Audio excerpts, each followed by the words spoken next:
Bismillahirrahmanirrahim. Assalamualaikum warahmatullahi wabarakatuh. Magandang gabi po sa inyo lahat, mga kababayan, mga kapatid, pananampalatayang Islam. So, nandito po tayo ngayon, kasama natin ang isang brother na siya ay bagong Muslim.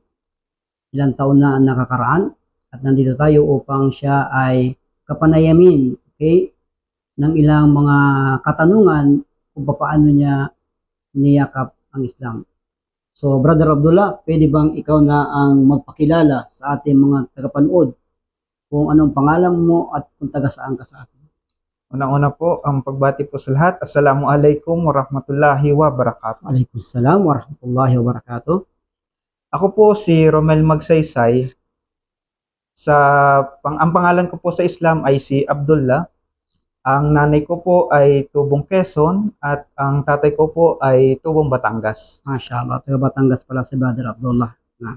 So, Brother Abdullah, ano po ang iyong trabaho dito sa Saudi Arabia?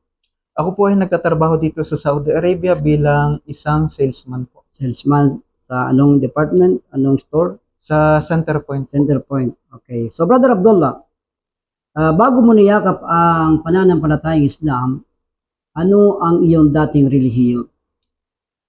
Ako po ay nabinyagan bilang isang Romano Katoliko. So, ibig sabihin, ikaw ay isang Katoliko. So, Brother Abdullah, paano naman nakarating ang aral ng Islam sa iyo? Ang Islam po ay mas naipaliwanag sa akin nung nakarating po ako dito sa Saudi Arabia. Sa trabaho po namin, meron pong daaya o yung nagpapaliwanag po about sa Islam. Pumupunta po siya sa amin, halimbawa po, oras po ng break time, para po makapagpaliwanag po siya about sa Islam. At kami naman po ay nakikinig sa kanya, sa kanyang mga turo. MashaAllah. So, kaya nga mga kapatid sa pananampalatayang Islam ay sikapin natin sa abot ng ating mga kaya na maiparating sa ating mga kabayan ang Islam. Okay? So, Brother Abdullah, ano naman ang nakita mo sa mga pinaliwanag sa iyo ng aming kapatid? Ano yung mas nagustuhan mo o nagtulak sa iyo para tanggapin ang Islam? Unang-una po, syempre, proseso po yan.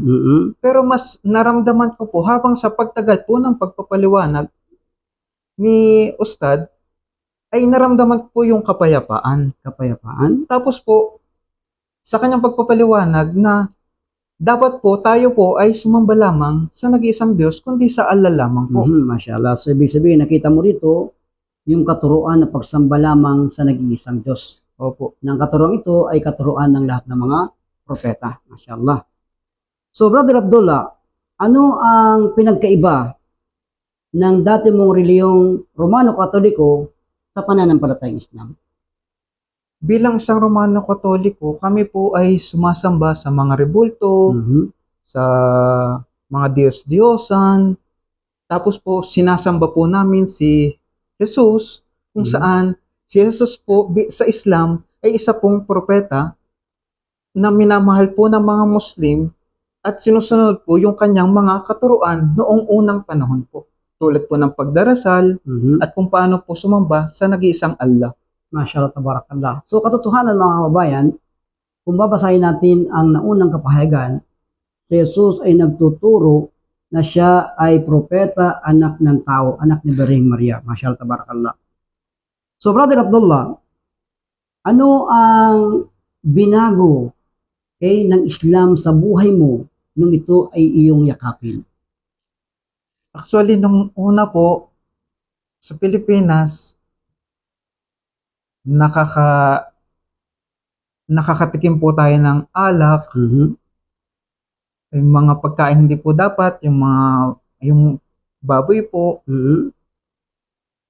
Nung matutunan ko po sa Islam, hindi po dapat tayo uminom ng alak sapagkat ito po ay makakasama sa ating katawan. Una-una, kapag po nalasing ka, maaaring may mga bagay po tayong hindi natin mapigilan sapagkat ito po ay tayo po ay nasa sa kalagayan po ng pagkalasing.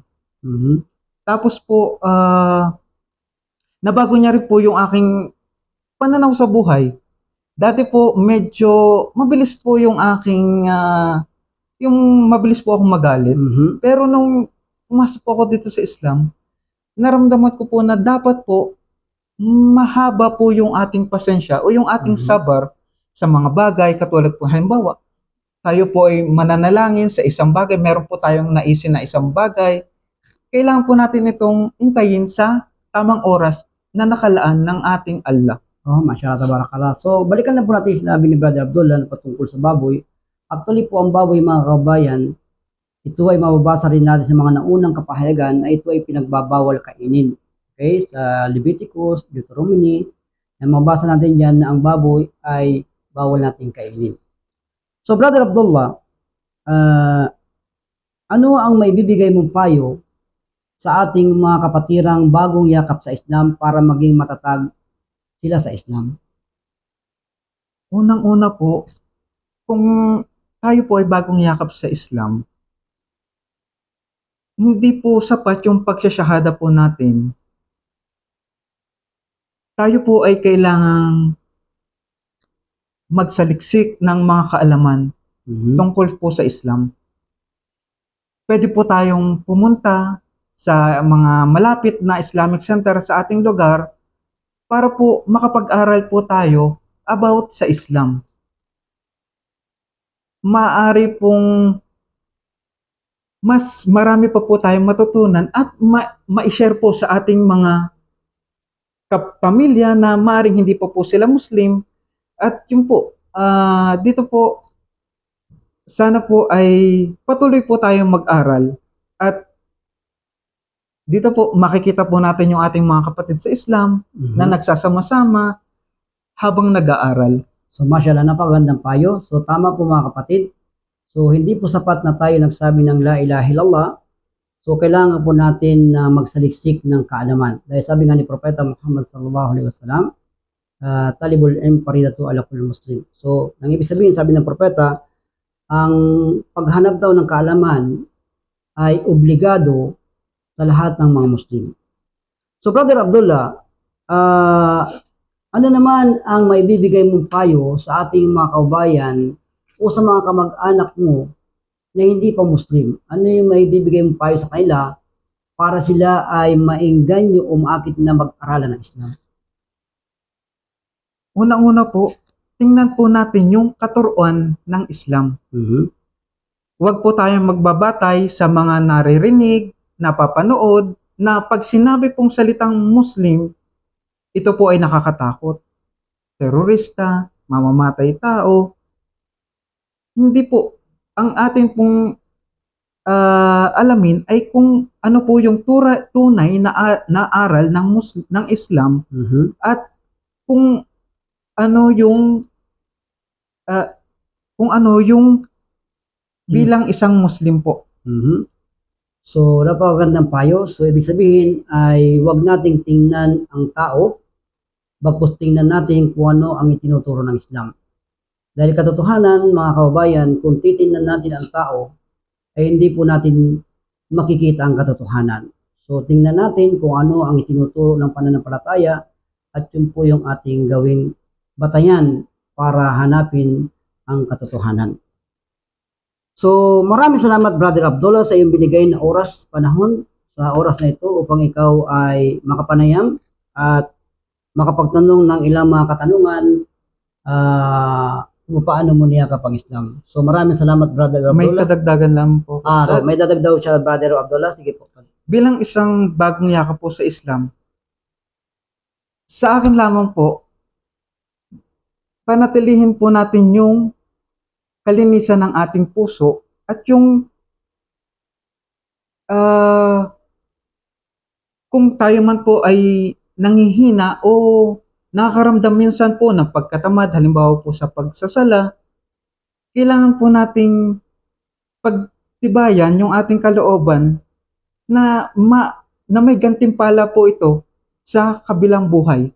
Dito po, siyempre minsan po pagod tayo sa ating trabaho, pero kailangan po nating tatagan ang ating kalooban sa pagdarasal, sa mga gawain po, sa ating ibada po. Yun lamang po at maraming salamat So, po sa masyara, so napakaganda po nun. So, dapat po ang ating puso ay malinis at higit sa lahat ay magkaroon tayo ng tinatawag na pagtitiis sa lahat ng bagay. So, dahil nga sabi ng Allah subhanahu wa ta'ala, innallaha ma'as sabirin. So, katotohanan, ang Allah subhanahu wa ta'ala ay lagi siyang nandyan sa mga mapagtiis. So, alhamdulillah, maraming salamat, Brother Abdullah. So, hanggang dito lamang tayo.